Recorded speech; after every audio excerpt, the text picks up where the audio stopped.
This is the Chapter 42 lecture on circulation and gas exchange. I'm going to jump right past things like gastrovascular cavities, which are relevant to smaller, thinner organisms and can do direct diffusion, and jump straight into the difference between an open and closed circulatory system. You ran into these differences when we were talking about vertebrates and invertebrates. The reason why this is relevant is because a lot of your invertebrates have what I call the bathtub model of a body. See, all of your blood as a vertebrate is contained inside of blood vessels, and it never leaves the blood vessels. So all your red blood cells, they never do touch your organs directly. We'll study that a little bit more directly later when we talk about circulation and gas exchange. But in insects, the organs are actually bathed in a mixed lymphatic blood flow system. In you, the lymph system is how water that gets extruded from your blood system gets returned back into your circulatory system. In insects, they don't have liquid extruded from the blood system like we do because they just dump the blood right on top of the tissues that need it. Okay, and so at one end of the pool, they're dumping in oxygenated blood, and the opposite end of the pool, they're sucking it out. So it's organs in a bathtub as opposed to organs with pipes running throughout them all. So they don't have this concept of a capillary, for example. All right, now we are going to talk about circulation, and I'm going to get into atria and ventricle and stuff, but I want to instead start with the idea of pressure and single versus double circulation. Okay, and here's the deal. In fish, you have one atrium, one ventricle. Who cares what it's shaped like? You get a pump, and then it goes out and it hits the gills, and it picks up oxygen and it dumps off carbon dioxide. But a problem when you spread water out through a much smaller system, through these smaller capillaries, what you've done is you've actually increased the diameter of flow. So if you add up all the tiny capillaries and their diameter, you find out the diameter is much greater than the diameter of this artery right here, because they need a more surface area, right?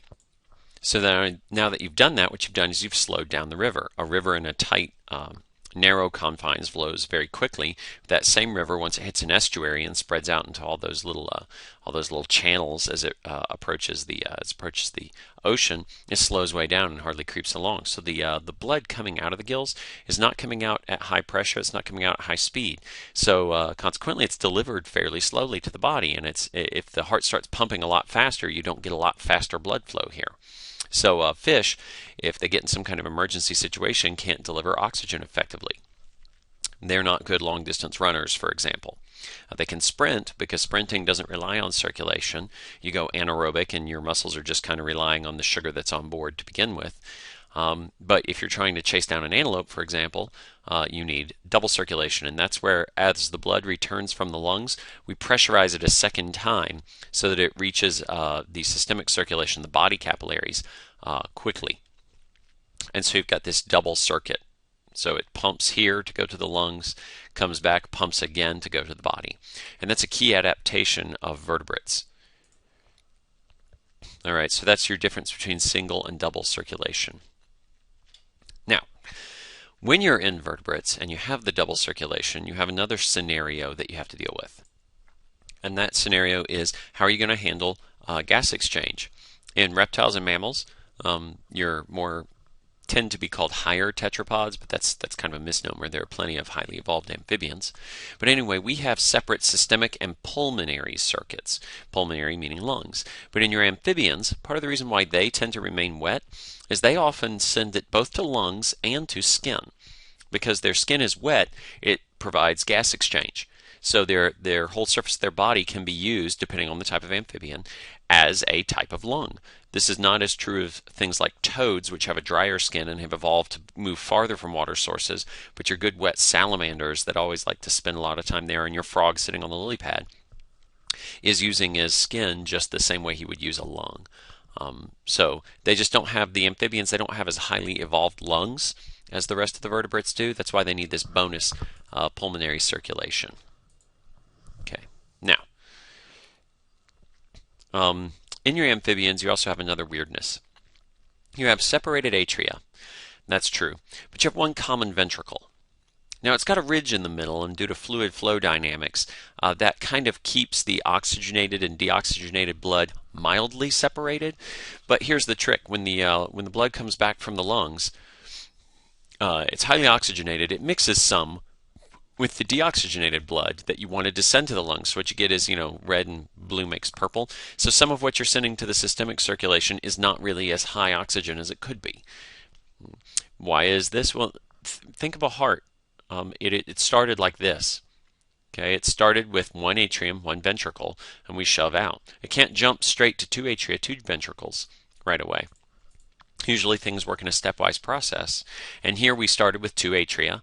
We started with one atrium, one ventricle. What we did was we added a second atrium and made the ventricle larger. We didn't yet separate into two ventricle cavities. Now, as we move forward on things that need more and more oxygen throughout their lives, amphibians still don't move around a lot, but reptiles actually start to move around more. As you move in that direction, you get more and more separation of that one common ventricle into two. In the reptiles, for example, as you move up into the alligators, okay, you start to have a septum that partially divides that ventricle. What's interesting about this is as you move up through the alligators, you start moving further up, you get into dinosaurs, and then you get into birds. And when we get to the birds, we'll find out they have a fully separated ventricle. They have the right and left ventricles to go along with their different atria. Okay, this is an interesting example of convergent evolution, of analogy with we mammals, wherein you also have had that septum grow and divide completely the two ventricles. But since the common ancestor between you as a vertebrate, four-chambered heart, and a bird or dinosaur that was a vertebrate with a four-chambered heart, that common ancestor only had three chambers. So that means we both came up with the idea independently. Secondary side note, what else do you share in common with birds and dinosaurs? That's once again analogy. Warm-bloodedness. Those two are not accidents. They go hand in hand. If you're going to be warm-blooded and endothermic and burn up 10 times more energy than your standard reptile, you will need both more oxygen delivery and faster circulation of that oxygen and sugar delivery. So there you go. That's why warm-bloodedness and a four-chambered heart kind of evolved at the same time in two different groups. Okay, here's an example of the reptile heart where we've partially divided the blood flows. Interesting side note, they have, instead of fully dividing into two ventricles, they came up with another weird mutation. Your base reptiles, your non-avian reptiles, where instead you have a shunt valve for all the mixed blood that is partially oxygenated, that's up here in the middle. They have an extra shunt that pulls it into the systemic circulation to deliver that partial oxygen load into the rest of the system, rather than have it go back to the lungs where it doesn't need to go. It's already been partially oxygenated. You might think to yourself, gosh, wouldn't it be easier just to finish the septum rather than build this extra, this extra artery that's going to tap back into the system? And yeah, I might think it's easier, and you might think it's easier, but you got to remember that evolution is based off of whatever mutation happens to be presented at the time. And maybe in these reptiles, the mutation that was presented was a return circuit, a weird extra vessel, and not, in fact, a completed septum. So long as what you've got works, that's what you go with.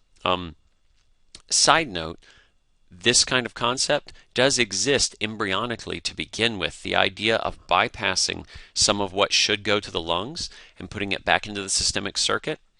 You as an embryo, when your heart starts beating, you've kind of got this shunt coming off of the pulmonary circuit that dumps it into the aorta to begin with. Okay, why? Because your lungs aren't working. You're in mom's tummy. You might be breathing, but there's no reason to pump the blood through there. You're getting all your oxygen through an umbilical cord. Okay, so this idea of side shunts existed embryonically to begin with, so perverting it to become this is just as reasonable as dividing the ventricle fully. Okay, so always remember, evolution is held together with duct tape and fishing line. It is not the best possible outcome. It is the best outcome of what was presented, and that's only if it's natural selection. If some genetic drift got in here, maybe we did have some reptiles with completed septum, but then a rock fell on top of them and they didn't get to contribute to the gene pool. And then we'll get into the mammalian and also avian slash, I really don't want to just say birds, I want to say dinosaurs, the dinosaur heart. Because remember, birds are dinosaurs, so next time you see a pigeon run, its cousin is the velociraptor. It might be getting plans on you. But in any case, we'll get into these guys just, in this next section. We'll talk all about the various heart chambers.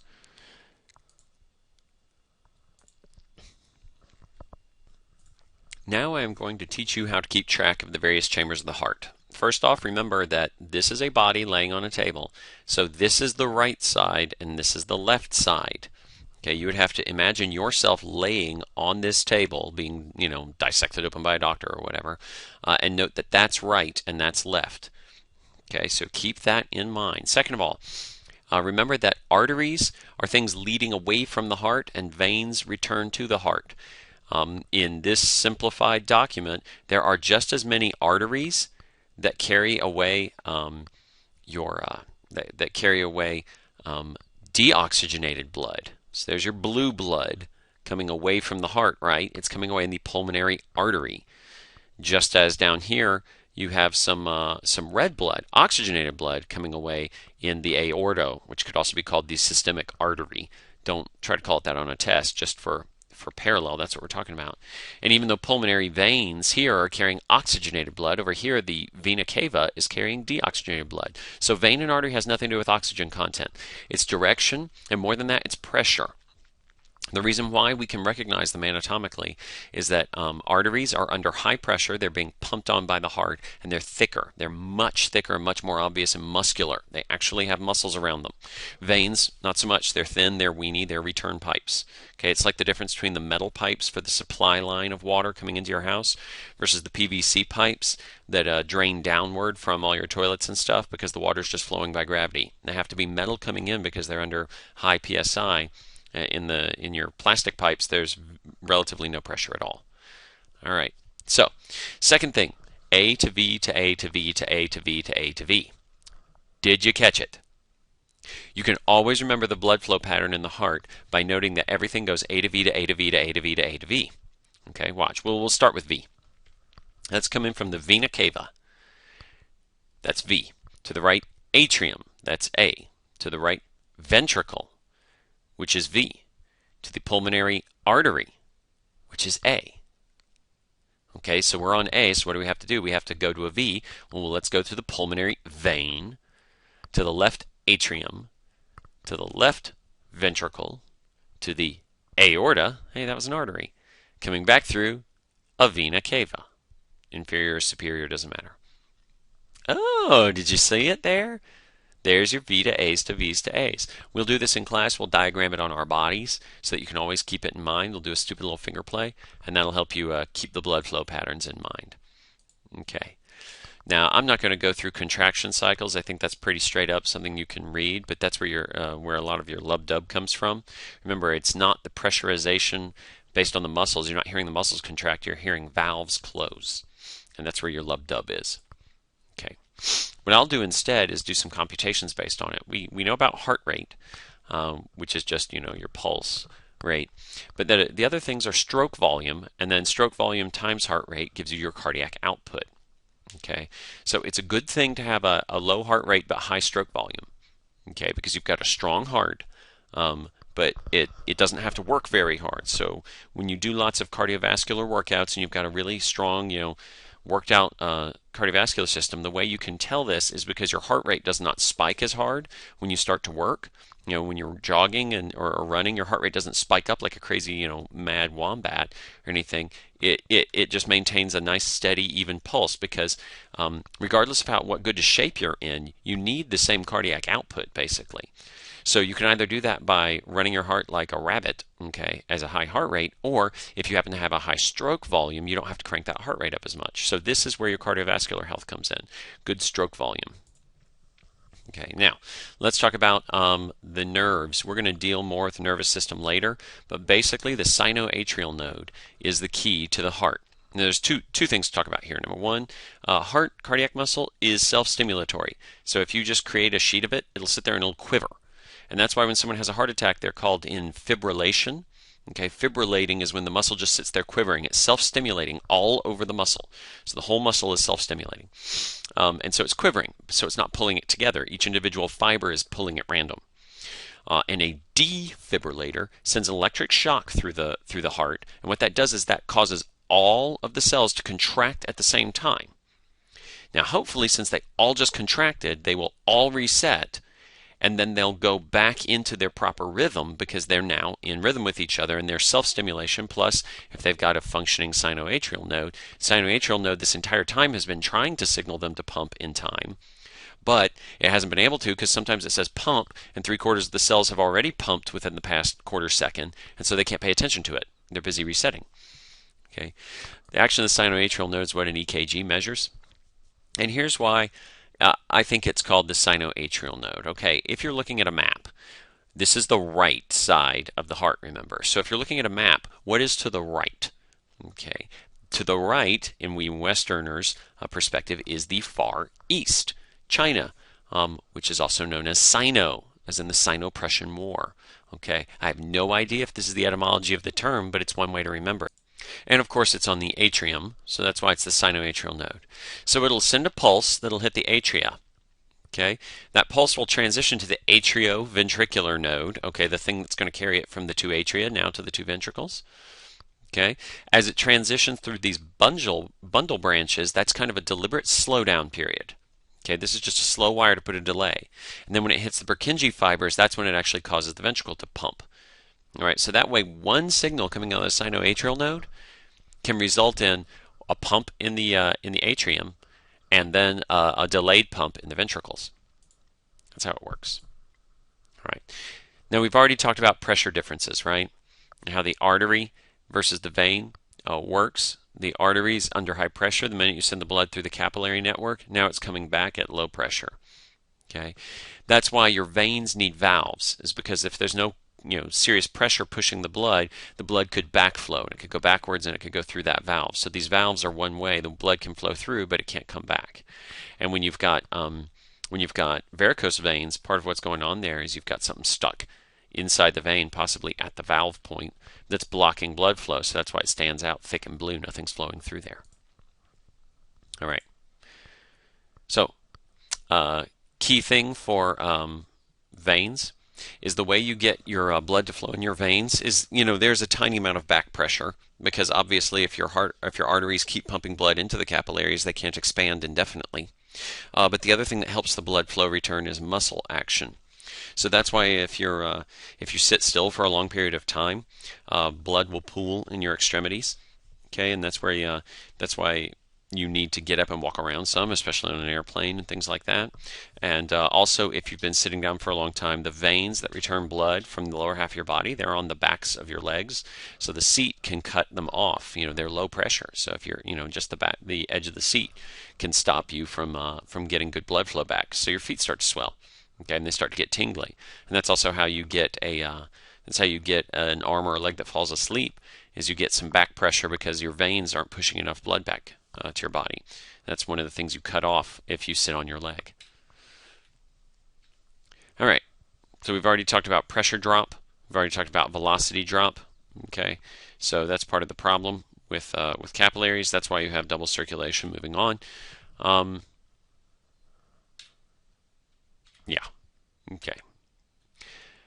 Don't need to go specifically through any of this stuff, other than to say that you will have some nervous reactions later that we're going to discuss that will address blood flow patterns and trying to divert blood from place A to place B. In response to certain conditions, you might want to stop blood flow to a particular area. For example, if you're in a fight or flight mode, blood flow to your intestines is dropped dramatically because you don't need to absorb food particles right now. You need to run, or you need to kill something. Maybe you're trying to get more food because you're trying to hunt down an antelope or something.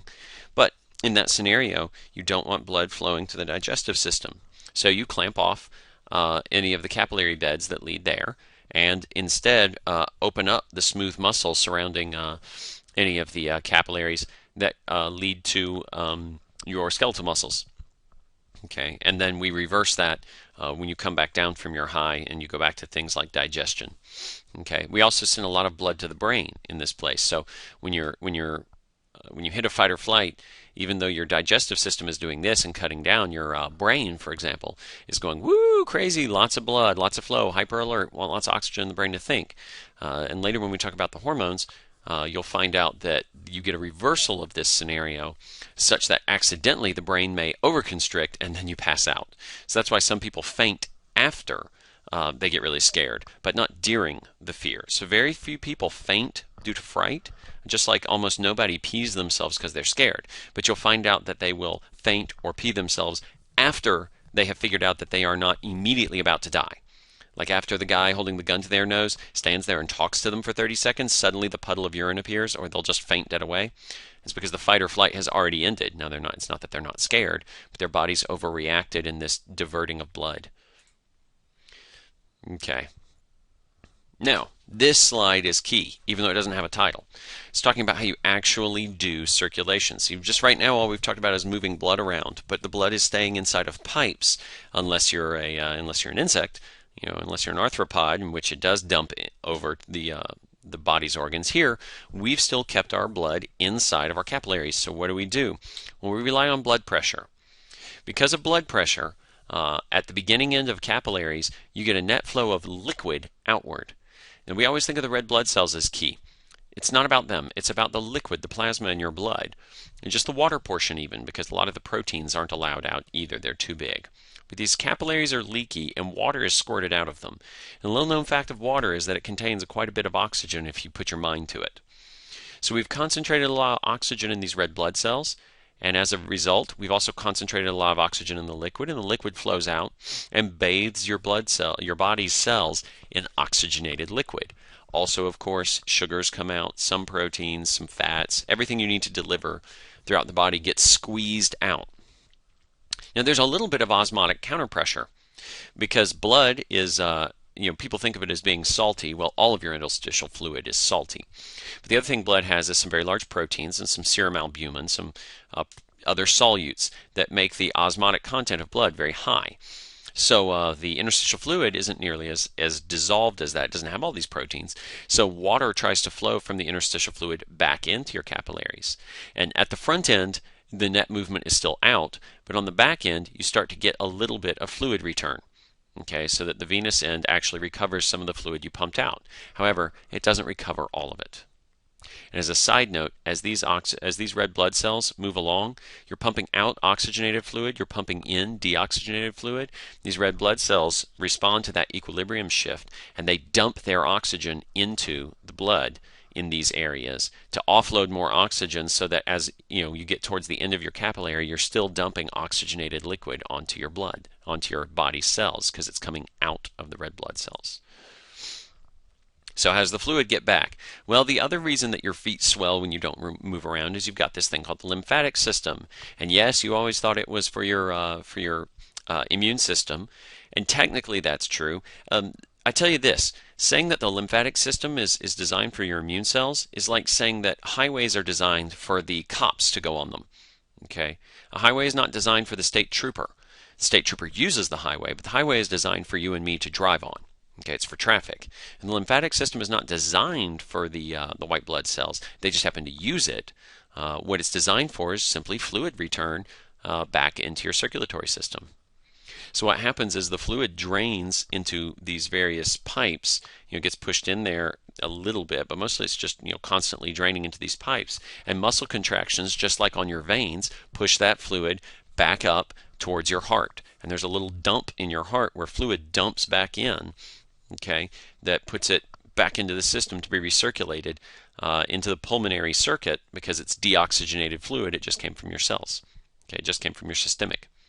So just like veins, they have the lymph system has valves in it, and early doctors couldn't separate what the difference was between a vein and a lymph node. They just didn't really know why, because they looked a lot the same.